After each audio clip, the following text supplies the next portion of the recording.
Salut tout le monde, bienvenue sur ma page de cuisine JR Foodmaker. Alors aujourd'hui, je vais vous proposer une recette ensoleillée et pleine de goût et assez simple à réaliser, le poulet curry. Alors le poulet curry, il y en a vraiment de toutes les sortes, de toutes les sauces. Ici, je vais vous proposer une recette donc avec du lait de coco et la coriandre, je la mettrai qu'à la fin en frais. Donc si vous n'aimez pas, il suffit de pas la mettre. Vous allez avoir besoin donc d'un blanc de poulet par personne, de 500 ml de lait de coco. Si vous êtes plus que deux, vous pouvez même compter 1 litre parce que c'est un plat en sauce, donc il faut vraiment que ça mijote dedans. De tomates, d'échalotes, de coriandre, de curry évidemment, et on va accompagner le tout de riz blanc. Pour commencer, on va faire chauffer une sauteuse avec de l'huile d'olive. Comme c'est un plat qui va devoir mijoter à couvert, donc prenez une de vos casseroles ou poêles qui a un couvercle. Pendant ce temps-là, on va couper toute fin une échalote. On l'épluche. Ce qui est facile pour l'échalote, c'est vous couper en fines lanières et puis vous recoupez dans l'autre sens. Donc je vous montre ici les quantités pour une personne. Donc l'échalote, un blanc de poulet, une tomate.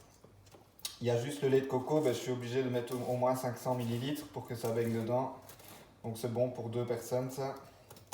Mais si vous êtes plus, vous pouvez en mettre plus. Alors, on peut mettre l'échalote dans l'huile.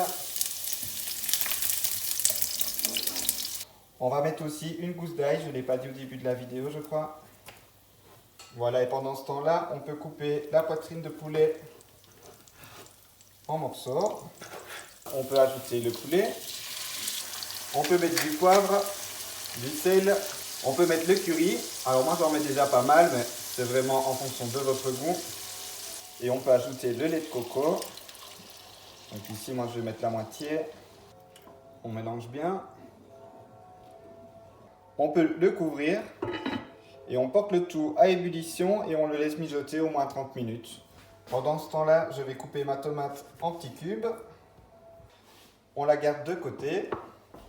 Vous pouvez mélanger dedans de temps en temps. Ici, ça fait une dizaine de minutes que ça bourre. Et alors, on peut le laisser comme ça sur feu assez fort. Il faut vraiment que ça mijote bien. Je referme et je vais encore le laisser une bonne vingtaine de minutes. Si vous mangez directement après, vous pouvez faire chauffer de l'eau pour le riz. Donc, ça fait 20 bonnes minutes que mon poulet cuit. Vous voyez, la sauce est devenue un peu plus onctueuse. On peut ajouter les tomates. On peut diminuer la plaque maintenant. Et si vous aimez bien la coriandre, vous pouvez ajouter quelques feuilles. Voilà. On mélange. Voilà, et on le ferme et on laisse comme ça pendant qu'on prépare le riz. Mon eau est chaude, donc j'ajoute une cuillère de sel. Je la remets sur le feu.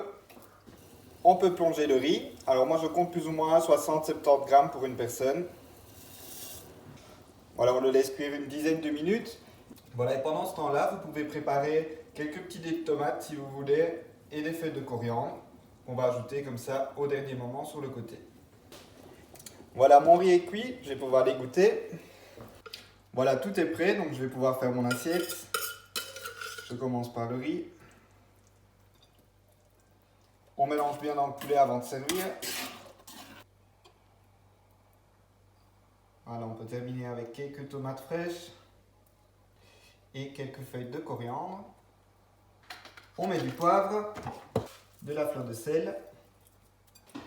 Et voilà une autre recette sympa à faire chez soi. Comme vous voyez, c'est assez facile. Il faut juste compter une trentaine de minutes de cuisson. Donc vous pouvez le faire avec ou sans la coriandre. Si vous avez de la citronnelle chez vous, vous pouvez aussi mettre de la citronnelle et du gingembre. Mais moi, je ne suis pas très fan du gingembre.